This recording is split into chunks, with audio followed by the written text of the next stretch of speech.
Welcome back to part 2 of Charitable Cheerleading with Oh My God and Pride Cheerleading Association. Let's pick it up with Sara Toogood. What's your favorite memory? So what is my favorite PCA memory?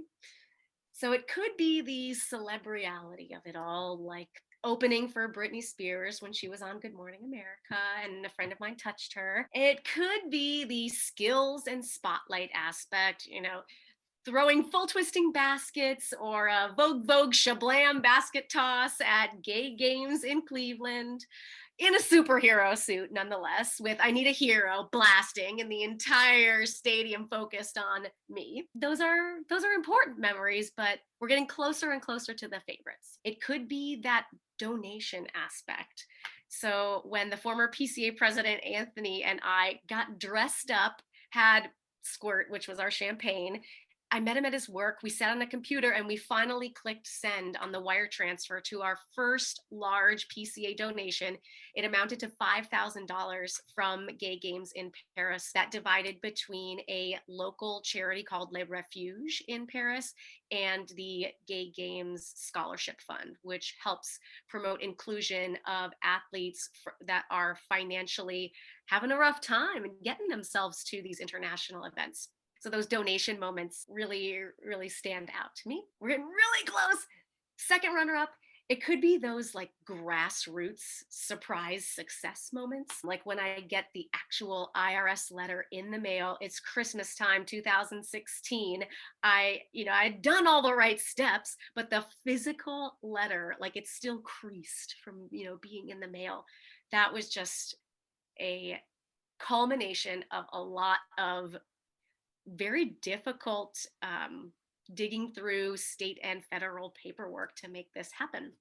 So the grassroots successes, getting that IRS letter for PCA, it's really going to be those close personal moments that are the best memories of being in PCA. So we're going to talk about friendships that last longer than lifetimes here, and it's going to get a little sad, but you'll make it. So the last Pride performance that I did on a main stage, which was San Francisco Pride, it was 2014 before I got pulled away from San Francisco by force and moved to Seattle. But this Pride performance on main stage, that was a really difficult and daring pyramid sequence that I taught it to the team and I was in it, and it like death dropped from like 3 stories high straight through, got caught upside down, head first, and then split up back to the top. So it was this crazy pyramid sequence, and it had been going wrong all day for one reason or another. I don't know. But it was the Sunday main stage performance. It hit. It was a little wiggly, but the crowd helps you get it back up. It lands, it flips back up, hits the splits. I finished the pyramid and I started crying. And I did not cry because of the pyramid. I'll tell you why I cried. Because as I was transitioning right before building that pyramid, off stage is the next team that is going to perform, or the team that had just performed. And Cheer Los Angeles was standing right there. And Brooke Powers Wilson was standing right there. And she had gotten a melanoma diagnosis earlier, and she wasn't looking that hot, but she was feeling very ready to be there. And we had had a conversation at someone's house the night before about having kids and like moving on with life and spreading the cultism of PCA. And she was just so encouraging of anything I wanted to do. And so I transitioned before this pyramid and like saw her that close. She's off stage, I'm on stage, but I saw her that close and I was just like, she told you to do this, so you will do it, because you can do it, because you can do anything. And I just, with her power, did the pyramid sequence, cried like a baby, finished it off, and then had those babies that she told me to have, and founded PCA as she told me to do. But yeah, so it's those close personal moments, the friendships that last longer than lifetimes, that make PCA what it is. She yeah, a couple of months later we celebrated her life. So thank you to Brooke and her legacy. I did get chills. I just had to tell you that. I know. So special. Sorry. No, I'm sorry. That's so difficult. But thank you for sharing. Yeah. She's important to PCA. We can't release a video without a clip of her in it. The video is old and crappy, but it's got got to be in there. I love that. That's so special. In January of this year, PCA hosted its first ever educational summit, which was virtual. Would you mind telling us a little bit more about that, how it went, what happened, kind of what to look for next year? Absolutely. That was a big ass undertaking, I have to say. Outside of cheerleading, I am a stage manager in New York City, often on Broadway, sometimes off Broadway or national tours. But that is so the event land and managing events is not a foreign concept to me. But normally, PCA is a big event that we do is going to the Sin City Classic, which is a multi-sport big championship over Martin Luther King weekend in January in Las Vegas. We go and we fundraise, we have our own competition, we also cheer on other sports. It's great. Because of the pandemic, it became very clear that we would not be able to attend in person this year. And even though I think because hindsight's 2020, now everyone can look back and be like, why on earth would anyone think in June of 2020 that we would be able to go there in January of 2020? What on earth was anyone thinking? But I think it's important to remember that throughout the year of the pandemic, everything was very moment by moment and month by month. So we really had an idea in our minds of we need to decide when we're like, September was when we said we need to decide what we're doing and if we're going. Even if Sin City itself has not called itself off, we need to decide because any less time that we won't be able to produce the Sin City that we know and love and that people are expecting. September came and we decided we cannot safely go in person. And the president of PCA, Caitlin Mesher, and I spoke about what can we do to keep that weekend on the books for our cheerleading members. What can we do? And we had also had these pipe dreams of conversations that we've had about having some sort of PCA camp, if you will.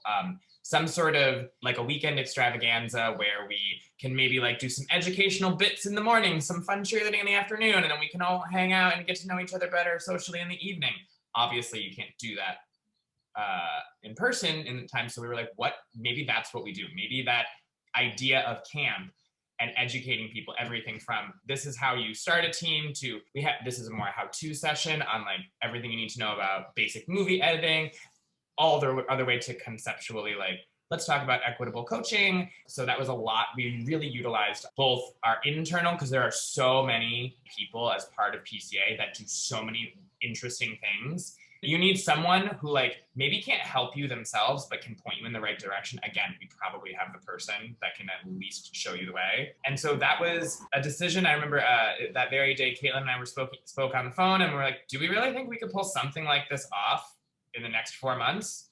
We're like, yeah, sure, I think we can. It was born from a text that said, low-key pipe dream educational conference. I received this text. Usually when I receive these seeds of ideas, I go through like, let's create some SMART goals for this. What are the measurable steps? But this was from our president. So I was like, okay, what can I do for you? So it happened. And it was a whirlwind. When we were faced with limitations on appearing in public, I mean, local within our cities and doing that travel that we love so much from, bringing our teams together in multiple cities for their pride parades, we were faced with this silver lining of this is a moment to reflect, to look inward and to speak outward. And so what we did was we produced the first annual virtual PCA Educational Summit in bright lights. This was an online conference designed for LGBTQ nonprofits, much like PCA and its member teams. It had a lot geared directly toward leaders and volunteers on our teams or potentially new teams, but it was definitely applicable to other like LGBTQ athletics organizations and smaller nonprofits in our community space. So the expansion of knowledge and the sharing of knowledge and just bring everyone up to speed with the administrative sides of these organizations, the behind the scenes that you don't ever get to see because you're too busy watching the flashy colors, the pom-poms, the basket tosses. Now, suddenly all of this was visible and accessible with web-based conferencing. So I think it really helped look inward at the nitty-gritties on how to take minutes and document these things and look at your financials and why you should get QuickBooks and how you can get it for a free or low cost because now you are a 501c3. So those establishment and foundational aspects of being a small business nonprofit. So that's one of the things PCA has done recently. We've also been able to expand our creative offerings. And that's the way I like to say cheer on video. So a lot of us who were athletes and performers, and like the best thing we could do on the computer was like send a GIF. Now we are well versed in free and low cost for nonprofit graphic and movie programs on our computers. So we've come up with really creative ways to have these cheerleading showmanship offerings in virtual spaces. The educational summit, it's an exciting concept just to even think about it, and became a reality. And so I think at the heart of what that is, I would say that PCA is, as I said, we formalized, and it became, what can we do? We're no longer just this title. We're an official organization. And how can we ensure that our member teams have what they need to fulfill the mission on the ground in the cities that they're at? How can we make sure that we are a valuable asset to them or a resource? And this what can we do and give back to our teams who are actually doing the work is, I think, at the foundation of where we came with the summit. And so with the summit, it really was a way for PCA to show how they can actually give back to these teams so that they become stronger, they can fulfill their mission and raise more money and support more people in the LGBT community going forward. I did have the opportunity to be one of the guest speakers for one of the sessions, and I would say that one of the coolest things was the ability to actually take what I've learned through trial and error and play that forward to different leaders and to different volunteers who were curious to say, wow, 40 years you guys have been around. You guys make it look simple. It's not simple. And we're constantly stumbling, but to be able to show them what has worked and what hasn't, if we can make it that much easier so they don't have those struggles, then it's a success. And that's really, I think, what the educational part is. And it's just this wow factor as just a volunteer to say, we're doing it. Like PCA is actually doing this, and the expansion of teams is happening because people don't have to guess anymore. And so, yeah, I look forward to next year's summit because this one was kind of a trial and it was a grand success. Yeah, definitely a great first run. Yes. We dubbed each session either inspiration, education, or perspiration. And so we had a combination of our internal PCA speakers as well as some outside paid speakers that are often speak at conferences, and some discussion panels, which you moderated. Thank you so much. It was amazing. That's kind of what it was. Starting as an idea of what can we do to help provide, again, to unite, support, and develop our teams, and what can we do in this weekend when we hope people are normally used to in the back of their minds, oh, this is a weekend for cheerleading. I think it went off so much better than I could have ever anticipated for a first round, both in a logistical standpoint, but also I think people really were inspired, educated, and I know people sweat. I did a little workout session and I was told people sweat. I can attest to that as well. Told people sweat. So it was, so that's what it was. And this is something that we want to do every year. Again, we're still sort of in conversations about, because we know Sin City itself is going to come back and we want to keep that as it was. So we're in conversations about like if and what parts we can incorporate into our Sin City weekend, or if it's its own thing at a different time or whatnot. So definitely the idea is not going to go away. And on the one hand, it was a little bit of a curse because after being inside for almost a full year, we're like, God, we just want to be together in Las Vegas, having a good time. However, one of the reasons why it was so successful, she was so incredible.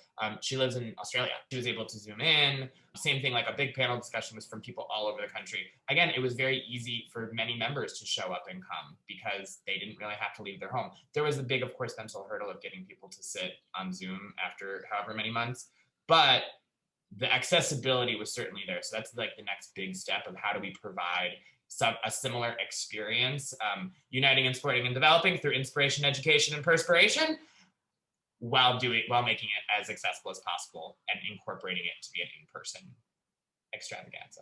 Summit at the end of it all had over 100 attendees, which was amazing for us. We had no idea we were getting ourselves into, and we actually purchased a platform that could handle that. So cheers to us for foresight. It was over 30 hours. There were over 45 presenters.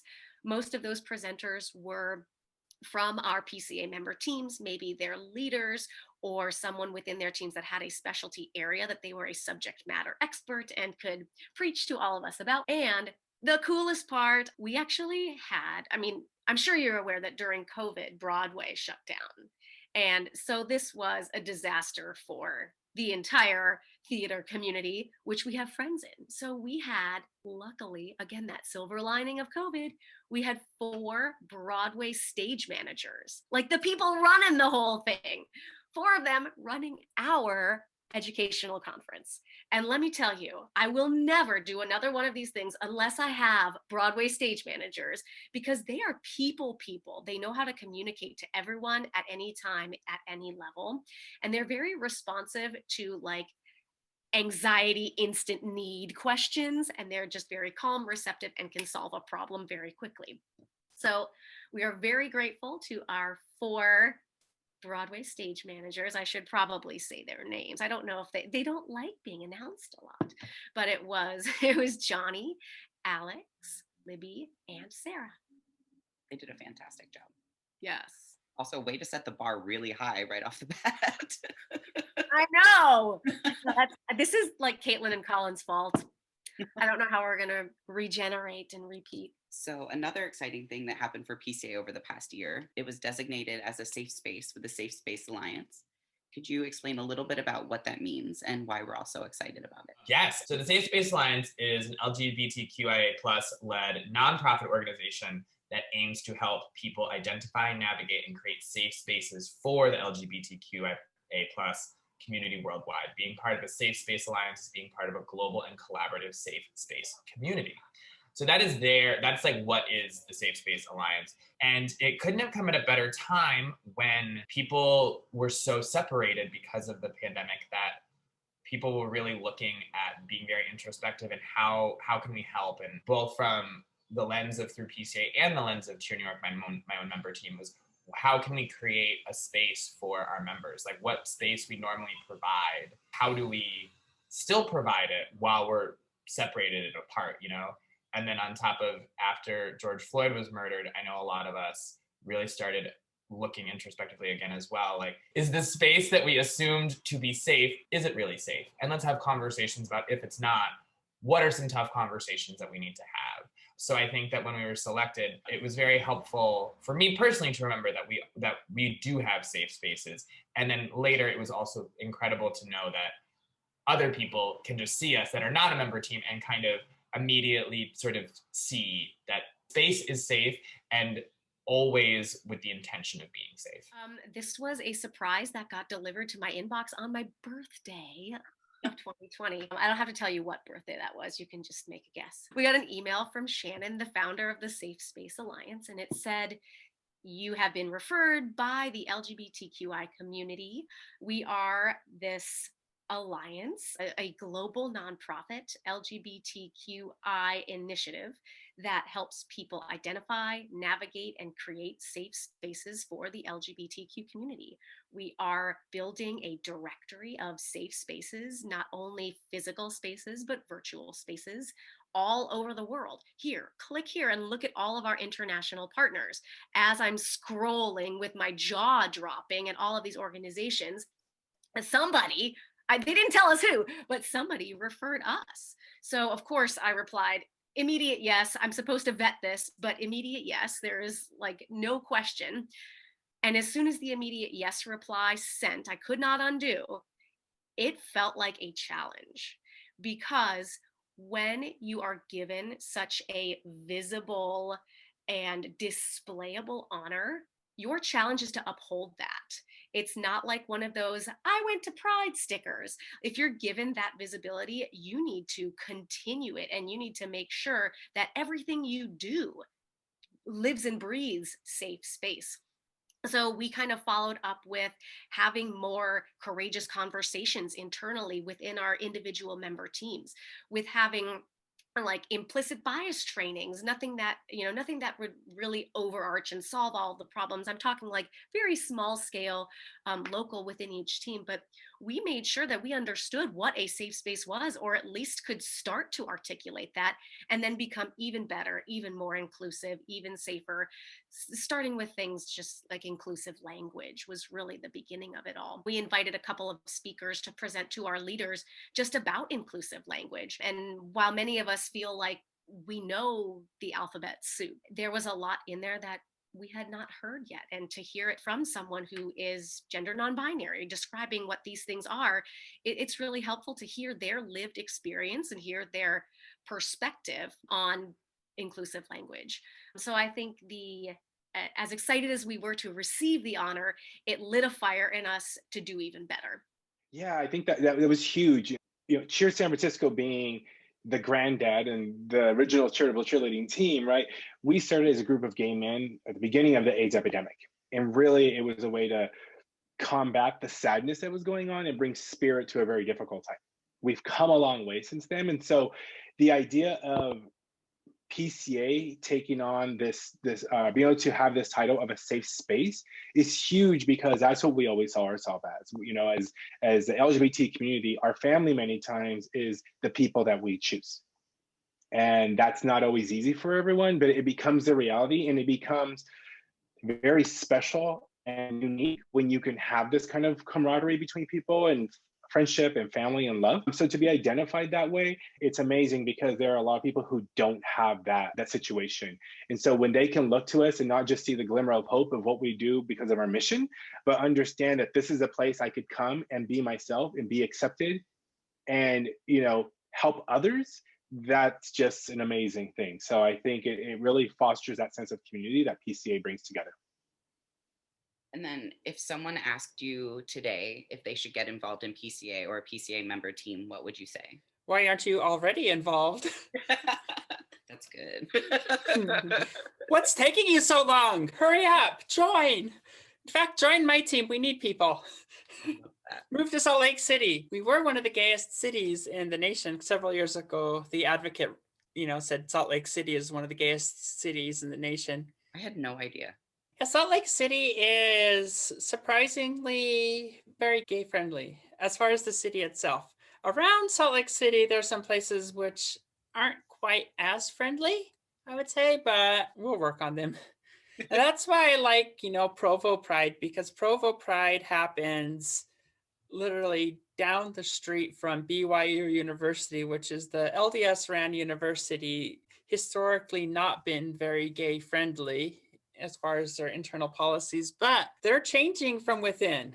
And it's a slow, steady change. And I see it year in and year out, where even at this very, conservative, not so openly gay university, they still have a way to have for their students to, find themselves, I'll just say, and, make that change from inside. And it takes time, but then, we got Provo Pride, which is probably the most family friendly pride you'd ever see, but it's good. It's a really good, fun event. And we support it every year because, it's just a cool little pride. And that was actually one of our first prides where we had visiting teams come in too. So it was really awesome.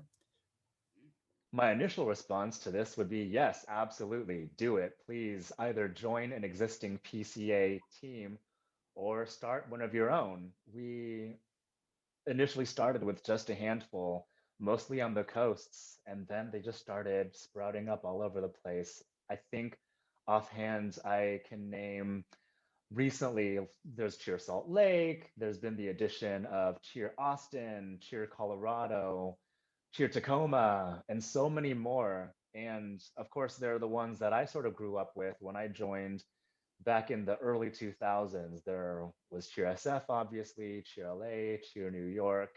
The Chicago Spirit Brigade was at the first SF Pride that I performed at in 2003. So they're definitely one of the oldies but goodies in my PCA world. But something that PCA is really good at is providing community visibility and also broadening the reach of a charity to a national or even international level.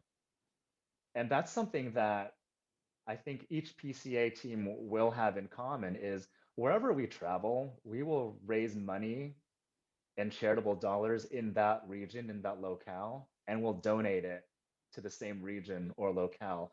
So the charitable funds that we raise really do stay local. And I think that's something really special that the PCA teams like to do.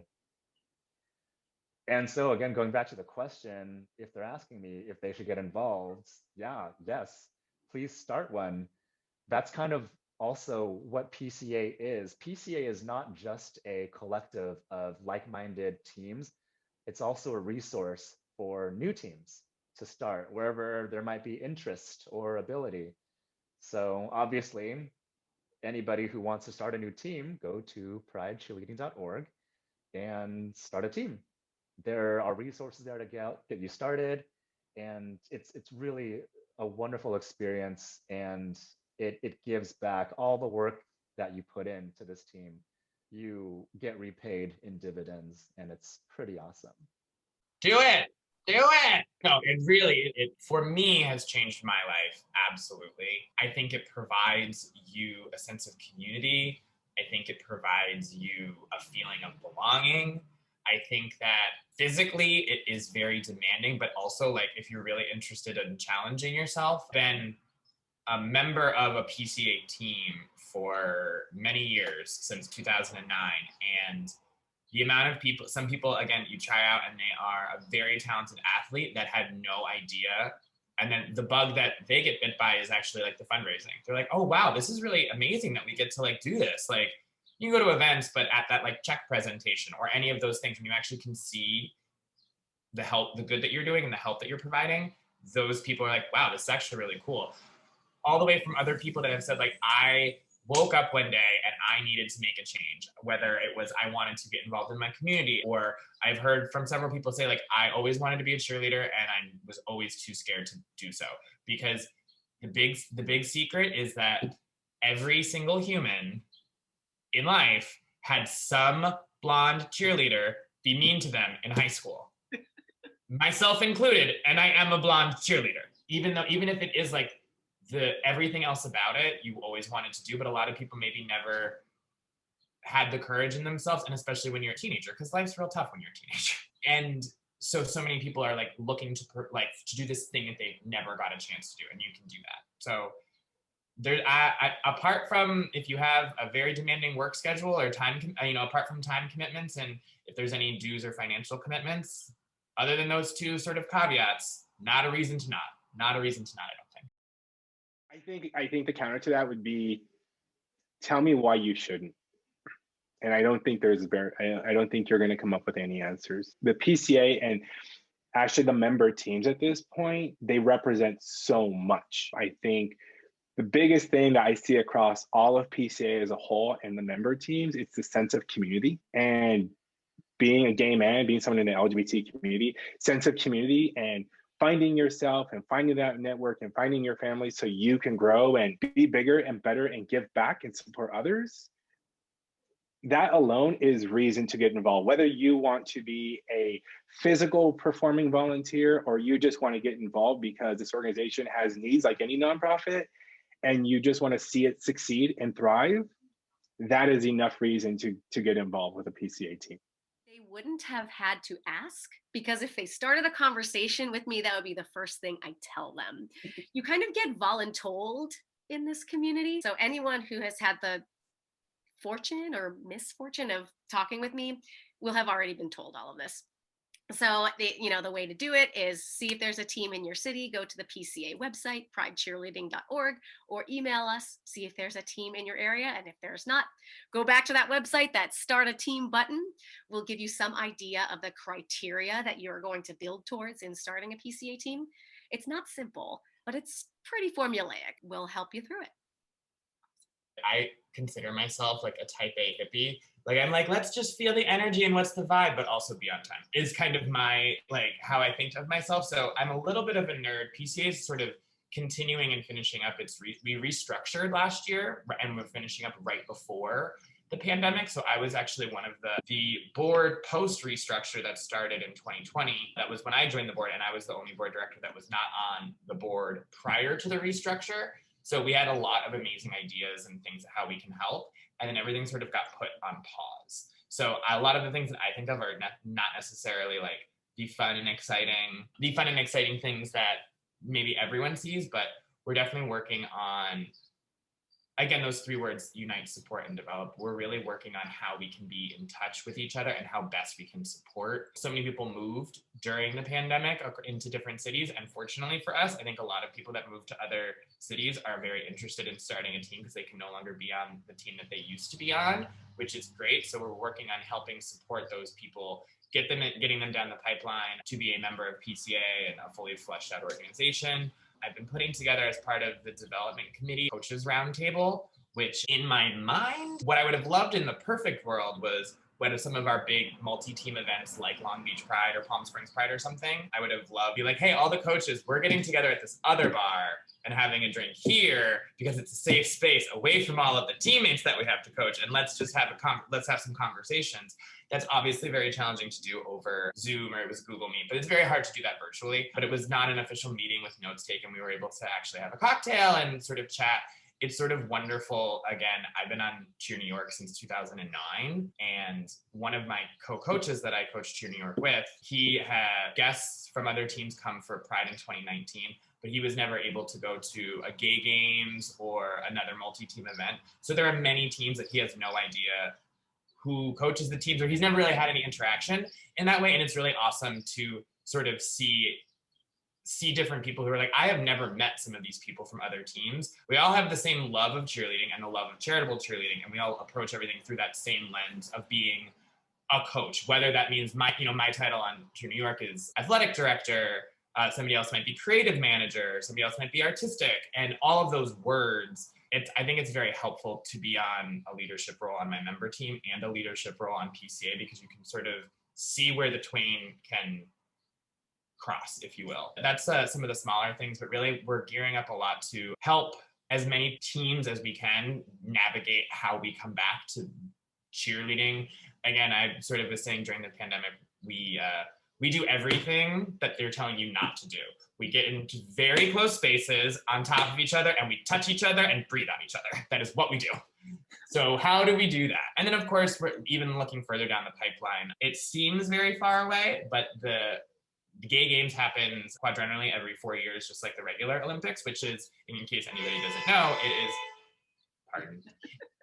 it really is like the Gay Olympics. So there's a lot of different things. PCA has the unique position of being both a sport and part of the cultural ceremonies. So sport being when we actually have our fun cheerleading competition that we throw one day, the culture ceremonies where we cheer at the opening ceremonies. We put together a multi-city routine, but we cheer on the Parade of Nations as everyone walks in and takes their seats. We do that same routine in Athletes Village. So it seems far away because it's in November of 2022, but it is in Hong Kong. That's like a little further down the pipeline, and you really have to think ahead for both your team planning, getting humans there, and then from a PCA perspective of what do we have to do. I was on the artistic committee for the last Gay Games in Paris in 2018, and we started having, not constant, but we definitely started having monthly calls a full year in advance to help get organized. So on the one hand, it seems like November of 2022 is like a million light years away, but on the other hand, that's very much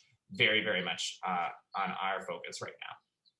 At least my focus on the events chair. How would you recommend someone who's interested get involved?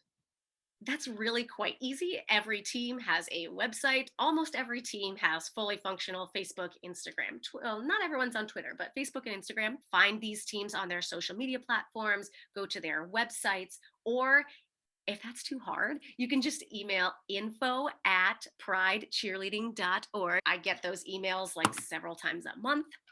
Hey, I'm interested in being a charitable cheerleader for the LGBTQ community. How do I start?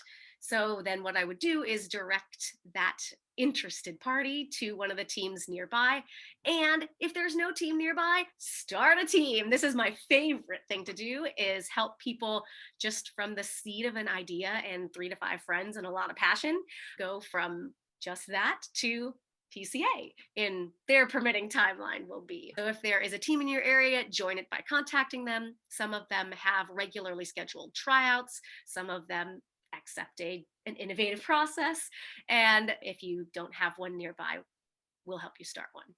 I know that you listed out all of the teams, but can you let us know maybe teams that might be on the horizon? I don't know if I can let you know. Do have some things that I can share. So I'll preface this with there are PCA teams in development all over the place. Whether we know about them or not is one of the factors here. But if we've even heard so much as a single email from a single human saying, I am interested in this, I write it down and I don't forget anything.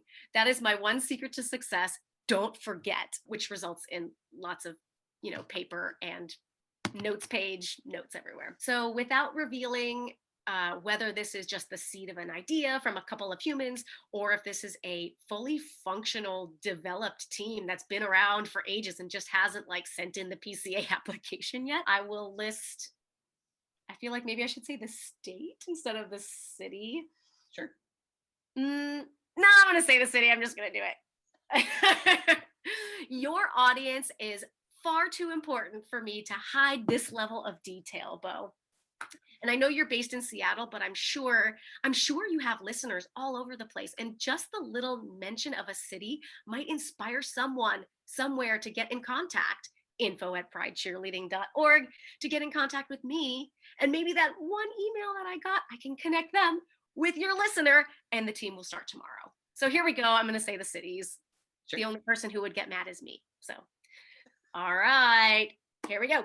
Atlanta, Albuquerque, they're not in alphabetical order. Sacramento, Las Vegas, Raleigh, North Carolina, Dallas, Indianapolis, Boston, Miami, Atlanta, Phoenix, Honolulu, Philadelphia, Riverside, and San Diego.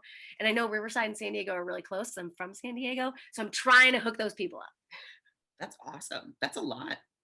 And I might have forgotten some. So if you're a listener and you emailed me and I just didn't scroll far enough today when I was making that list for you, email me back. We've got plans. Who knows, a million other teams that want to be PCA teams. And I think formalizing and coming up with this formal process of what a PCA team is, we have been growing since. And then COVID came and we had to put a little halt to the growing after COVID.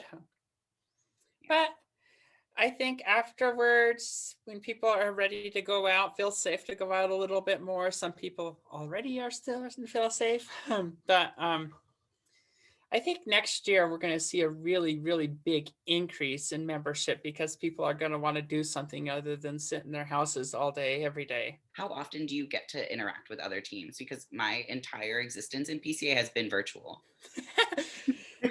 Which is really sad, unfortunately. Sad, but really cool in a way. It's really cool that you're able to stay on virtually, but sad that you haven't been able to see other teams. I like to see the other teams at least once or twice a year. So last year, before COVID hit, we all were at the Sin City Classic in Las Vegas, which is a really fun event. It just, going around to different gay sporting events and doing cheer and stuff like that, then having our own event. So that's really fun. And then I just wanted to do Long Beach Pride that year, but then, COVID happened. So at least, those are some of the bigger events that a lot of teams go to. Is there anything you want the world to know about PCA? Yes, there's very much something that I want the world to know about PCA, and that is despite maybe not being formalized in some way all over the world, we are still present all over the world. And what I mean when I say that is even before PCA was founded in 2016, PCA has technically been at every gay games. For example, CheerSF has been at every gay games since its inception in 1982. And because of that, we can kind of say that PCA has been there since the beginning as well. Equally, right before I joined CheerSF, the team was invited to perform overseas at Singapore at some celebration, some parade, and even made it onto the front page of the Singaporean local newspaper, which is pretty insane. And so even before I joined, there was this worldwide global bent to what CheerSF was doing. And I think that really helped to spread not only awareness of what we were doing charitably, but also excitement. And since then, CheerSF has literally been everywhere. I remember my first or second year on CheerSF, we were invited to perform at Edmonton Pride up in Alberta, Canada. And at that time, there was a Cheer Edmonton, I believe. So there was that sort of worldwide feel to PCA and our reach. And since then, we've had people from all over the world come to the States and practice and train with CheerSF and perform with CheerSF for weeks or months at a time, just to get a feel for what it means to be on a PCA team. So while we technically only have teams, I believe, that have been established stateside, our reach is very global. And gosh, even there was a Cheer Dubai at some point not too long ago. It was started by a former performer with Cheer New York. So it's really, really awesome to try to grasp the reach and the impact that PCA has. It's more than just within the United States borders. We have an impact worldwide, and it's so cool to be able to acknowledge that. That is really cool. We're coming. Yeah, I mean, I think that what I would want the world to know about PCA is that we are 13 and growing today. That is what I would want the world to know today, is that we are 13 and growing. You know, hopefully soon enough, it will not be something where people don't know what PCA is or what charitable cheerleading is.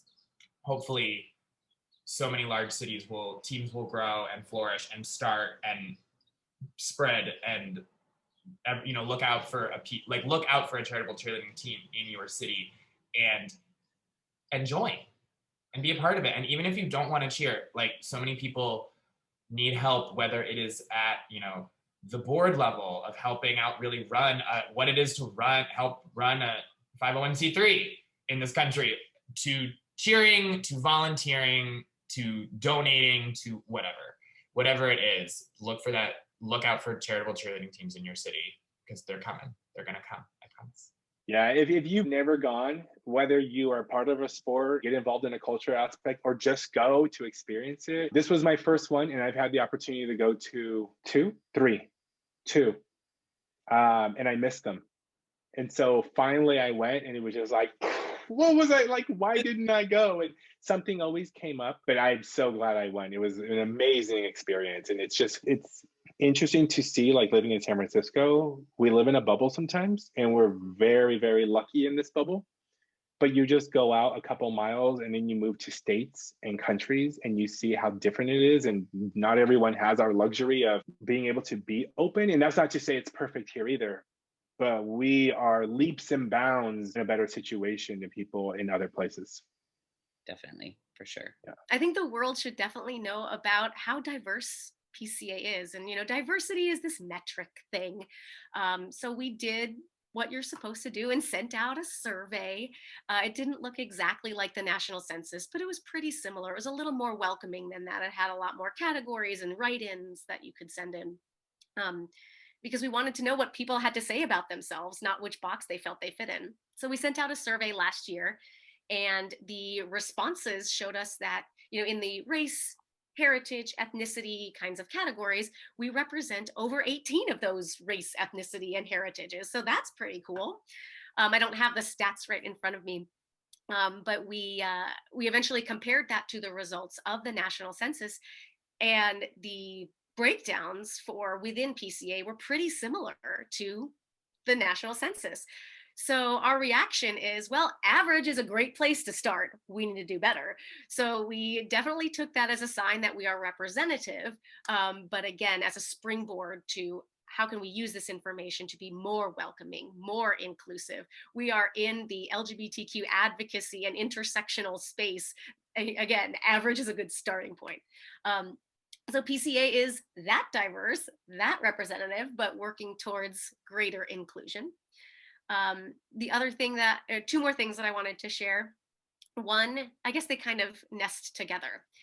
So PCA, the Pride Cheerleading Association, is not an umbrella. It's not on this triangle where we're at the top of the pyramid.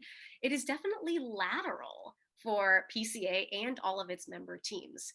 It is an independent 501c3 nonprofit and a domestic nonprofit and registered charity in its state. All of those same criteria are met by every single other PCA team. So every single other PCA team can fundraise and donate their, to charities in the same manner as PCA can. So it's not a parent organization. It is not a fiscal sponsor. Both of those have legal definitions, and we are not that.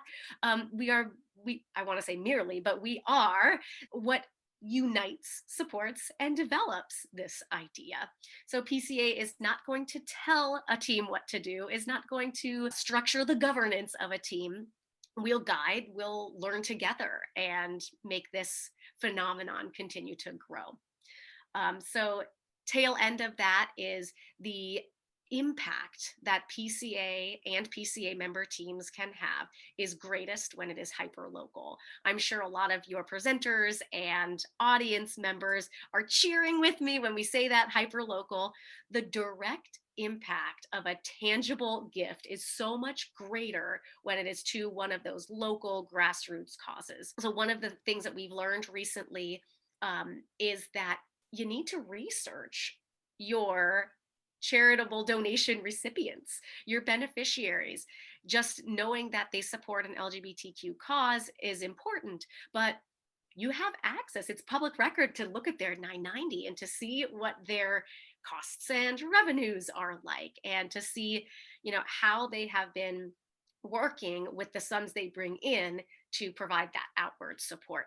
So we really vet those beneficiaries and make sure that there is the greatest tangible impact per dollar donated. Yeah. Wow. That's awesome. That's a lot of work. And this is one thing that PCA can't do, right? Because we are this national idea, this entity that does exist within a state, but we're there to support the teams and being able to make a big impact. And you can make the biggest impact not by donating to something that's a national, but donating to a local. PCA is the most awesome organization in the entire world. It's what I would say. We're a great organization. We are open to anybody and everybody who wants to be a part of it. If you want to start a PCA team in your town, go ahead. We'd love to be able to get like international teams going. That would be awesome. We'd love to get together. We're such a great family when we're together. It's just the support we give one each other, and the camaraderie that we have for one another is just tremendous. And through that camaraderie, we're able to do so much good for all the communities we go out to and reach, whether it is us going to a gay game somewhere in Europe or Asia and raising money for their local communities, or us getting together at another community, raising money for that local community. It's just an amazing organization, and I hope everybody makes a PCA team in their town, and that we just grow tremendously from here on out. What's next for PCA? So what's next for PCA? Next actually begins in 15 minutes. Our pro shop goes live today. So if you want to score some of that OG PCA logo merchandise, it is available now. Our pro shop has just reopened, so you can score some of that glittery PCA logo, the OG merchandise. You can find it on PCA's social media posts and on our website. The reason why you should score some of that OG merch is because PCA might be rebranding soon. So we're always thinking about regeneration, innovation, creativity, representation, meeting the community where it's at. And if the community keeps changing, we've got to change with it. So the idea of a rebrand for PCA wouldn't change our purpose and wouldn't change the fact that we are here for perpetuity, but we might refresh our look just a little bit. And that mission statement that I told you was very, very long, and I had to condense down to 3 words. maybe that'll get a little refresh too, but the PCA rebrand is happening. We have an expert team, internal, of people that are within PCA who have either done marketing as a career or learned marketing through their experiences with PCA, who are putting together a guideline, if you will, of how the PCA brand should always be represented and updating the logo. You should be looking out for new teams joining soon. I think we should be looking out for people coming back together. That's the big thing. I think we've all been doing so many good work, being responsible, staying socially distanced, trying our best to still fundraise as we can. And I think that is really the next thing that you're going to start to see. I think that from a member team place, I think you're going to start to see a lot of teams having their tryouts, which is like prime time to join a team if you're in that city.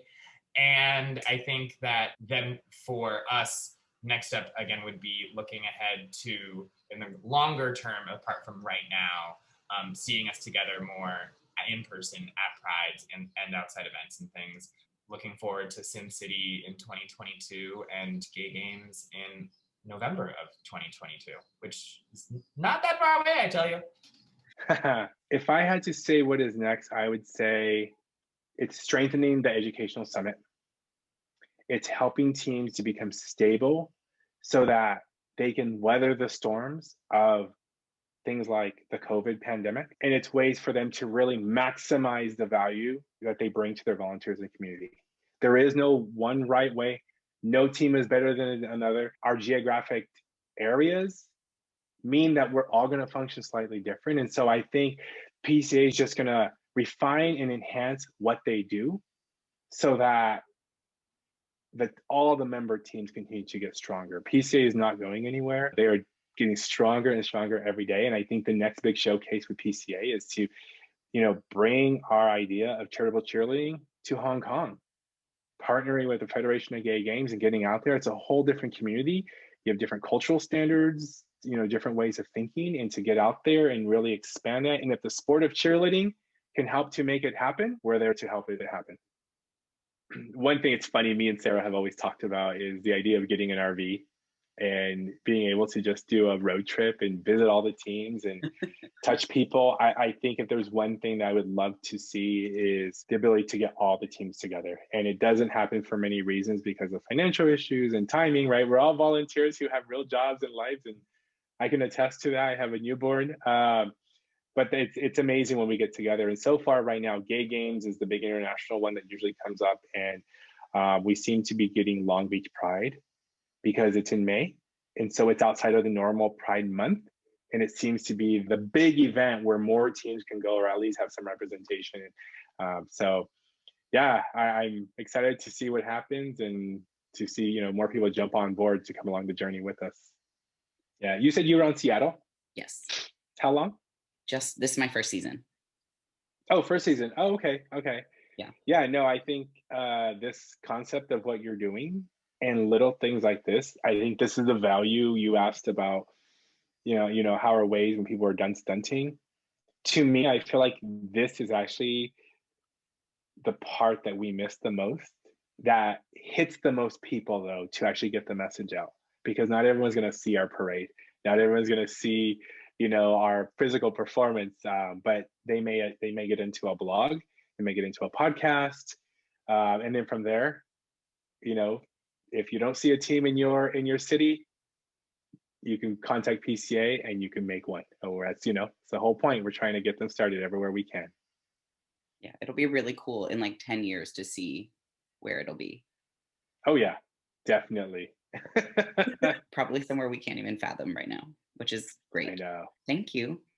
This was You're great. welcome. It was great meeting you. Yeah, you too. Hopefully we'll get to see each other in person, not just through the computer sometime. I know. Well, Long Beach is a year away. So big hopes that actually happens, because that seems to be just the one thing that people can do. And it's not a holiday weekend, so tickets tend to be a little bit more affordable. Yeah. Well, thank you. I really appreciate your time. Yeah, my pleasure. Thanks. It was really nice to meet you. Nice meeting you too, Bo. Bye. You too. Have a good one. I hope to see you soon. Thanks. Same. Bye. All right, we'll talk again soon. Sounds good. Okay, bye. Yes, you're welcome. And I hope to see you again soon. And I'll talk to you later. Thank you. See ya. Yep. See ya. Bye.